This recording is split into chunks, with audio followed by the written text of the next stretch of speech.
अरे कुछ दिमाग है या नहीं? कोई तो काम ठीक से कर ले। सास ने चिल्लाते हुए बहू से कहा। रोज रोज के ताने और ड्रामे से बहू और इकलौते बेटे की जान गई थी। बहू, ओ बहू, कहाँ मर गई? पुष्पा देवी ने आवाज लगाई।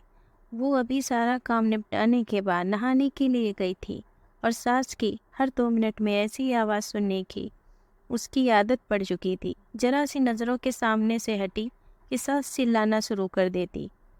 इस बार आवाज कुछ ज्यादा तेज थी। कोई अनहोनी ना हो गई हो। उसने जैसे तैसे अपने ऊपर 2 मग पानी डाला और कपड़े पहनकर बाथरूम से दौड़ते हुए सास के कमरे में पहुंची। अरे मरी, तुझसे एक काम भी ठीक से नहीं होता? पुष्पा देवी फिर चिल्लाई। क्या हुआ माँ जी? उसने डरते डरते पूछा। क्या हुआ है? दिखता नहीं कमबख्त। ये कमरे में पानी पड़ा है। आज पोछा नहीं लगाया था क्या? अभी कहीं में गिर जाती तो मेरी हड्डी पसली टूट जाती, पुष्पा देवी ने चिल्लाकर कहा। लगाया तो था माँ जी, उसने धीरे से कहा। ये तो कहाँ से आ गया है? हे भगवान, मेरी तो किस्मत ही फूटी है जो ऐसी लड़की पर मेरा बेटा लट्टू हो गया। न जाने कहाँ कहाँ से, बड़े बड़े घरों से इसके लिए रिश्ते आ रहे थे। अच्छा, अब चल जल्दी से इसे साफ कर दे, सास ने चिल्लाते हुए कहा। उसको पता था कि नहाने जाने से पहले ही उसने पूरा घर साफ किया और ये पानी जानबूझकर उसकी सास ने ही उसे तंग करने और ताने सुनाने के लिए गिराया है। फिर भी उसने बिना कुछ बोले गिरे पानी को साफ कर दिया और अपने कमरे में आकर थोड़ा आराम करने बैठ गई और सोचने लगी। सास की चिल्लाहट अब कौन से काम के लिए बुलाने वाली होगी? उसके लिए ये कोई आज की बात नहीं थी। जब से वो शादी कर इस घर में आई थी, उसके पति के ऑफिस जाते ही ये रोज का नियम था। आज किसी बात पर, कल किसी बात पर। बस उसकी सास को एक बहाना चाहिए था। अगर नहीं मिलता था तो बहाना बनाने की कला में वो माहिर थी। इस रोज रोज की किचकिच से अक्सर वो तंग आ जाती थी, पर कुछ पति के प्यार, कुछ सास की उम्र और कुछ घर की नई बहू होने की वजह से सब बर्दाश्त कर रही थी।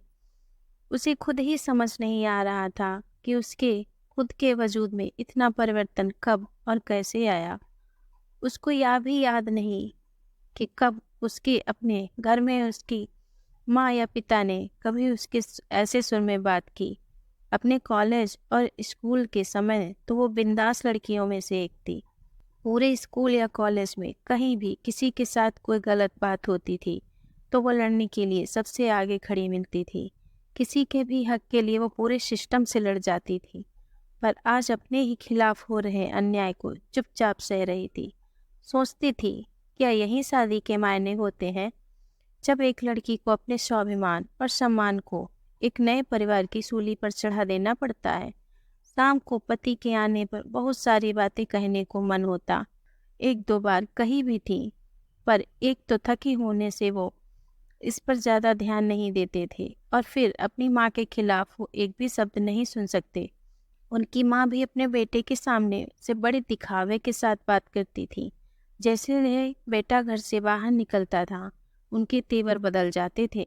जैसे उसे समझ में ही नहीं आता था कि एक इंसान पल भर में 2 तरह के व्यवहार कैसे कर सकता है। पुष्पा देवी को सबसे ज्यादा तकलीफ तो उसकी शादी में मिले दहेज से थी। जबकि उसके माता पिता ने अपनी हैसियत से बढ़कर उसकी शादी में खर्चा किया, लेकिन दहेज में या दूसरे से कुछ भी मुफ्त में मिलने की उम्मीदों और अभिलाषाओं का कोई अंत नहीं होता। हर चीज कम लगती है उसके सामने, और उसके आने पर सबसे पहले उन्होंने घर की मेहरिन की छुट्टी कर दी और घर में उसके कदम रखते ही हाथों की मेहंदी का रंग छूटने के पहले ही बाकी कामों के अलावा बाई के सारे काम भी उसके ऊपर आ गए। और पुष्पा देवी ने कभी भी उसे एक नौकरानी से ज्यादा नहीं समझा। कुछ ऐसे ही जिंदगी कट रही थी उसकी। रोज कोई नया बखेड़ा होता था और वो रोज शांतिपूर्वक उन्हें संभाल लेने की कोशिश करते हुए सोचती थी कि जल्दी ही उसे अपने पति और सास के साथ बैठकर शांति से इसका हल निकालना पड़ेगा। पर बस रोज की ऐसी दिनचर्या में सबके साथ बैठकर बात करने का समय नहीं मिल पा रहा था। एक दिन वो रोज की तरह सुबह झाड़ू लगा रही थी जब पुष्पा देवी अपने बिस्तर के किनारे पर बैठी स्वेटर बुन रही थी। अचानक जैसे ही वह झाड़ू लगाते लगाते उसके पास पहुंची, उसने बिना कुछ देखे बहू को जोर से लात मारी और चिल्लाई, अरे कुछ अक्ल भी है या घास चरने गई है? जब भी मैं कुछ कर रही होती हूँ तभी तुझे काम सूझता है। अभी ही मेरे कमरे में झाड़ू लगानी थी तुझे। क्या तुझे नहीं पता कि मुझे धूल से कितनी एलर्जी है? ये आज का नया बहाना था उसे तंग करने का, क्योंकि घर में रोज ऐसे ही काम होते थे और पहले कभी भी ऐसी कोई बात नहीं हुई थी। फिर भी अपनी सास के व्यवहार को जानते हुए बहुत संभल के काम करती। वो उनके द्वारा दिखाई जगह पर सफाई के लिए जैसे ही थोड़ा झुकी, न जाने किस जोक में पुष्पा देवी ने जोर से पैर चलाया और वह बहू के कंधे पर जा लगा। जब तक वो खुद को संभालती, उसका सिर सामने की दीवार से टकराया और गिर पड़ी। पुष्पा देवी चिल्ला उठी, क्या हुआ कलमोही, मर गई क्या? उठ क्यों नहीं रही? बचा हुआ काम कौन करेगा? चल उठ। वो उनकी कुछ बातें तो सुन रही थी, पर समझ में कुछ नहीं आ रहा था और बड़ी हिम्मत करके जैसे तैसे वो उठने की कोशिश कर ही रही थी कि पुष्पा देवी ने फिर से ठोकर मार दी और सिर दोबारा दीवार से टकरा गया। इस बार बहू बेहोश हो गई थी। सास बड़बड़ाते हुए उसे कोसती रही। जब नहीं उठी तो पुष्पा देवी के हाथ पांव फूलने लगे और तुरंत अपने बेटे को घर आने के लिए फ़ोन किया। पति उसे तुरंत हॉस्पिटल ले गया तो पुष्पा देवी भी साथ साथ आई और एडमिशन कराने के साथ भी बड़बड़ाए जा रही थी। सब पता है इसके त्रिया चरित्र का, सब करने कराने के और मुझे तंग करने के नाटक हैं इसके, जिससे घर में कोई काम न करना पड़े और हम सब इसकी सेवा करें। यूँ तो उसका बेटा काफ़ी दिनों से घर में जो चल रहा था सब कुछ देख और समझ रहा था, पर आज माँ के ऐसे व्यंग देखकर कुछ ज़्यादा ही परेशान हो गया। लेकिन इस समय उसे अपनी पत्नी की जान बचाने की पड़ी थी। डॉक्टर की तमाम कोशिशों के बावजूद सिर के अंदर कोई नस फट जाने से पहले तो वो कुछ दिनों तक कोमा में रही और अगले एक ही सप्ताह में उसने दुनिया छोड़ दी। वक्त के साथ साथ बातें कहाँ छुपती हैं। धीरे धीरे पड़ोसियों की जुबान पर उसके प्रति पुष्पा देवी के बुरे बर्ताव की बातें सामने आने लगी, जिसमें पुष्पा देवी के बेटे का भी नाम आ ही जाता था। और जब उसको लेकर बातें कुछ ज़्यादा बढ़ने लगी तो उनसे तंग आकर एक दिन पुष्पा देवी के इकलौते बेटे ने जहर खाकर सुसाइड कर ली। अब पूरे घर में दिन भर सन्नाटा रहता था।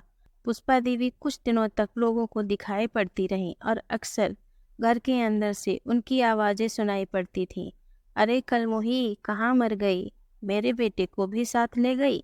चल जल्दी आ जा बहू, घर बहुत गंदा पड़ा है। चल थोड़ा झाड़ू पोछा कर दे। फिर उसी लय में रोते रोते आवाज़ सुनाई पड़ती थी, बहुत अच्छी बहू थी, कभी शिकायत नहीं करी, अभी हॉस्पिटल में। फिर उसी लय में रोते रोते उनकी आवाज़ सुनाई पड़ती थी, बहुत अच्छी बहू थी, कभी शिकायत नहीं करी उसने, अभी हॉस्पिटल में है, इलाज चल रहा है। मेरी वजह से उसका सिर फट गया था ना, मेरा बेटा भी उसी के पास है, लेकिन अब तो वो ठीक हो गई होगी। अरे कोई तो उन दोनों को वापस ले आए। अब की उसे कुछ नहीं कहूँगी। कुछ दिनों के बाद पता लगा कि उनके किसी दूर के रिश्तेदार ने उस मकान को आने पौने दामों में किसी को बेच दिया था, क्योंकि पुष्पा देवी के पागल खाने में भर्ती होने के बाद उस मकान को देखने वाला कोई नहीं बचा था। दोस्तों, अगर मेरी कहानी पसंद आई हो तो मेरे चैनल को लाइक सब्सक्राइब करें। धन्यवाद।